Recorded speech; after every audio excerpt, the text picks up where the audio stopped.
Location: the 18th Precinct Police Station in Pasadena, California. Time: January 21st, 1953. 3:30 a.m. Name? Marvin Wayne Long. Date of birth? July 11th, 1930. You. Name? Bayard Rustin. What kind of fool-ass name is that? Spell it. Bayardrustin. Date of birth? March 17th, 1912. Height and weight? 6'1", 170 pounds. Any prior arrests? Yes, sir, I'm a civil rights activist, a conscientious objector, and a pacifist. I've been arrested in jail many times. Civil rights, huh? We don't have none of that kind of trouble around here. White folks, coloreds, and spicks all get along. We treats everybody equal. Ain't that right, Eugene? Yes, sir. Smith. Sorry. Where are you from? I'm from Westchester, Pennsylvania, sir. What are you doing in Pasadena? I came to give a lecture about the movement to liberate the West African nation from European colonies to the American University Women's National Convention. Well, you weren't talking to no university professors in Campbell Park, now were you? Officer Heath here observed you engaging in disgusting activities in a parked automobile at 3 a.m. We was just giving this guy a ride till he jumped all over us. Right? I ain't never had no trouble with the law before. Did he force you to pull your pants down? You gotta do better than that. Louis was driving down Raymond Avenue when we saw this here colored man standing on the street corner. When we stopped, he came up to the car and asked us if we wanted to have a good time. I got in the back seat, he got in the front with Louis, and now what happened in the front seat, I can't say. However, the colored man's head was down to where I couldn't see him. Shortly after, he got in the back seat with me. That's when the officer saw us and brought us in. That's the whole truth, I swear. Seems like this young fellow is ready to make a statement, Sergeant. Did he ask you for any money? Oh? He didn't ask us for anything, and we didn't even talk much. We just got down to business, if you know what I mean. I don't want to imagine what you mean. But that kind of thing between two men is illegal in the state of California and most every other state in this country. I don't seem to stop you fellas from cruising for sex in the Campbell Park neighborhood? Right in front of homes and innocent children. And we gotta use our limited resources to patrol that area and the truck stops instead of solving robberies, murders, and other crimes. Please, officer, I got a girlfriend, all right? I'll never do this again, so help me God. So, Bernard, sounds like he was the one who started all this trouble. It's Bayard. I request the presence of a lawyer before answering any questions. I believe I'm entitled to a phone call, sir. You think you're pretty clever, huh? Phone's right over there.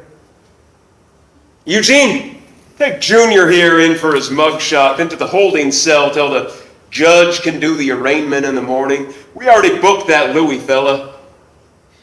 Keep them all in separate cells. I don't want no hanky-panky going on in my jail. Yes, sir. I'll keep an eye on the colored fella from here while I finish up the paperwork. He's cuffed. He ain't going nowhere.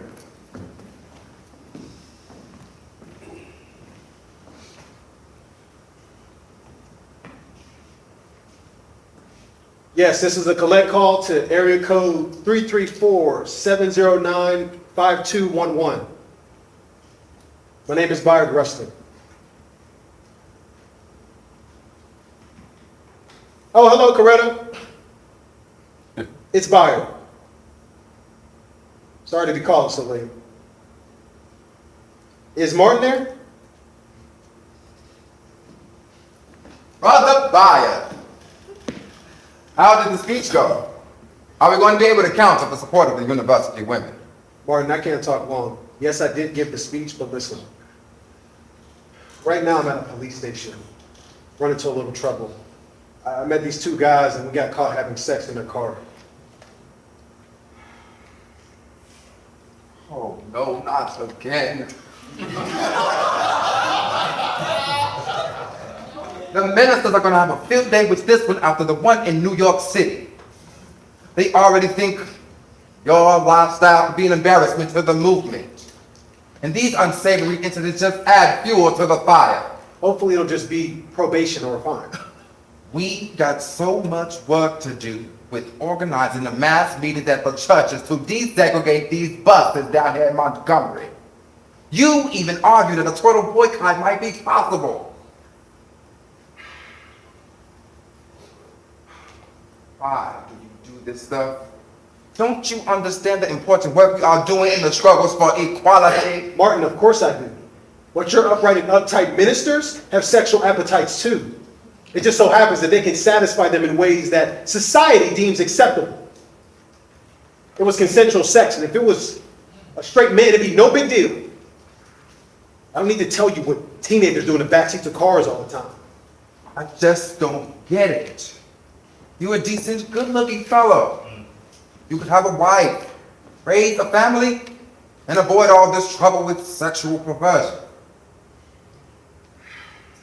You can even have a man on the side to satisfy those peculiar needs you have. You just can't be a public figure sneaking around parks and back alleys with men. Martin, it is in my nature to be with men, and some men want to be with me. You just have to understand. All right. We will work with some of our Southern California connections to discreetly get a lawyer for you. You don't speak to anyone without a lawyer present, and we'll do our best to keep this out of the papers. Good night, Bayard. Oh, and Martin, one more thing. Can you let Davis Platt know that I am okay? And be sure to tell him that I am so sorry. This was my only phone call. Is that your friend down there in New York City? I will get the word to him. Good night, Bayard.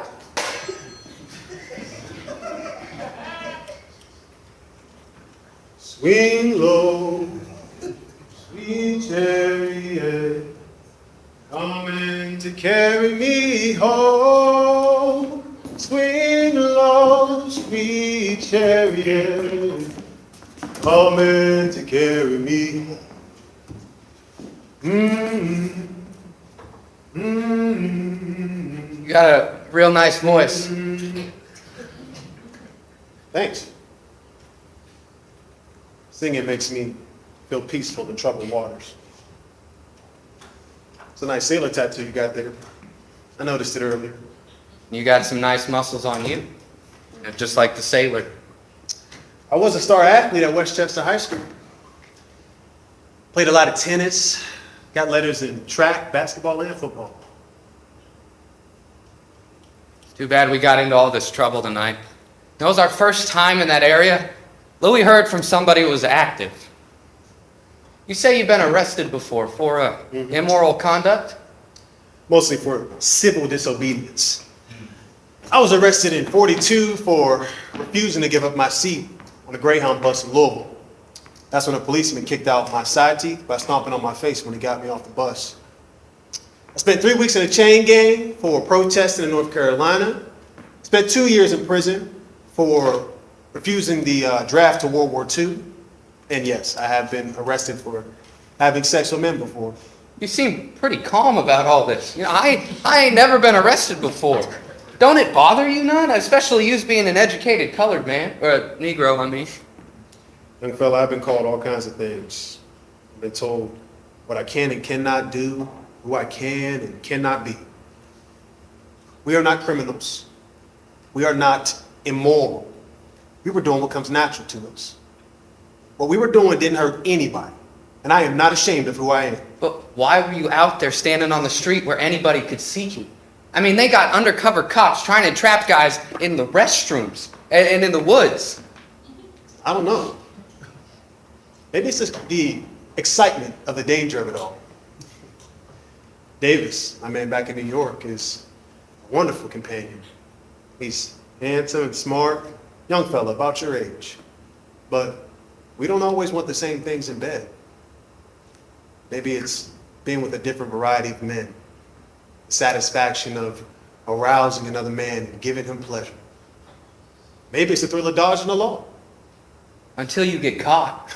I don't know where about you come from, but around here, they will lock you up for what we did. Or make you register as a sex offender, or even worse. I heard in some places they even do chemical castration. Gandhi said, to believe in something and not to live it is dishonest. I have protested and been punished since I was a teenager. My grandmother taught me to never tolerate injustice against anyone. It's in my nature. I don't want to go to jail, but I have to stand up for what I believe is right, as long as it doesn't hurt anybody else's rights or liberties. Well, I know they're going to say I'm a faggot, but I've got a girlfriend, all right? And I treat her real nice. You know, me and Louie, we play around with guys every now and then, have them service us so we don't have to cheat on our girls. Good for you, Marvin. Not everybody has the freedom to make choices. You mean Negroes? Negroes especially in this country. Jim Crow laws make life extremely difficult for colored folks in the South. Tell us where we can and cannot go, where we can eat and drink, where we have to sit on buses, where we have to use the restroom. The Japanese certainly don't have freedom when they're forced into internment camps. The Jews are oppressed and scorned by the entire world. But I was talking about homosexuals being able to choose how they live and who they love. When I was born a colored man, I was born a homosexual. I heard somewhere that homosexuals nowadays can have a secret life together, live together, especially those in Hollywood. They still get harassed and live in the shadows. The FBI wiretaps their phones, and Congress calls them un-American. Folks refuse to hire them or rent houses to them unless they can pretend to be straight. Someday we'll be able to live our lives out in the open, outside of fear and intimidation. To marry and have children the same way straight people do. These homosexual panic laws will end someday, just as the Jim Crow laws will end someday. Bayard, Yes, Martin? that might not be so bad.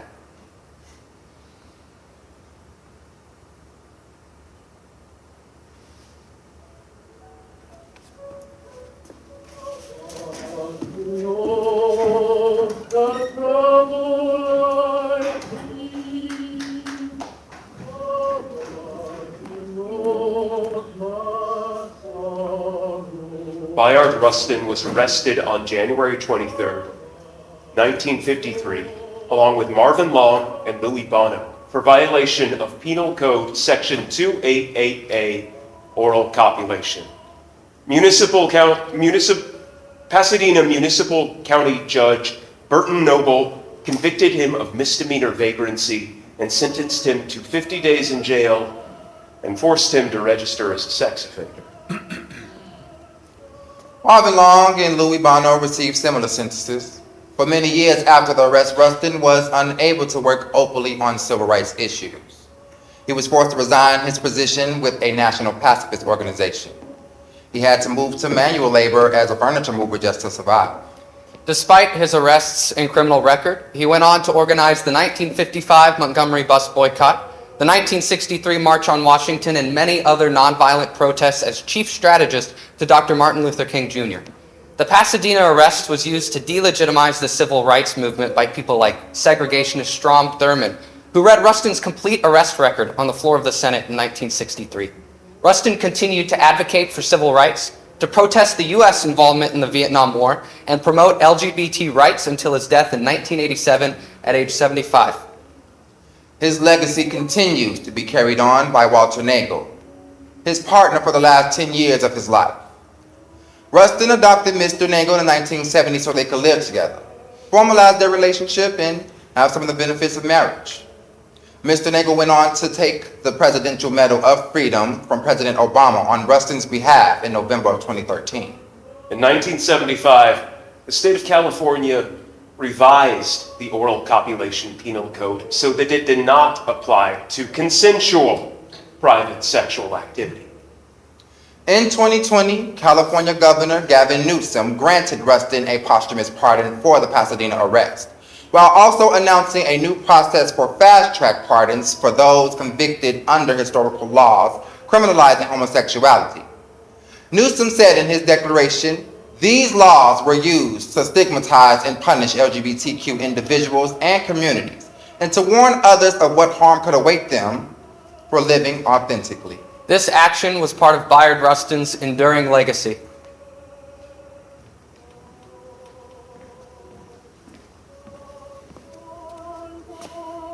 It was a major step towards true freedom and justice for everyone. Freedom for everyone.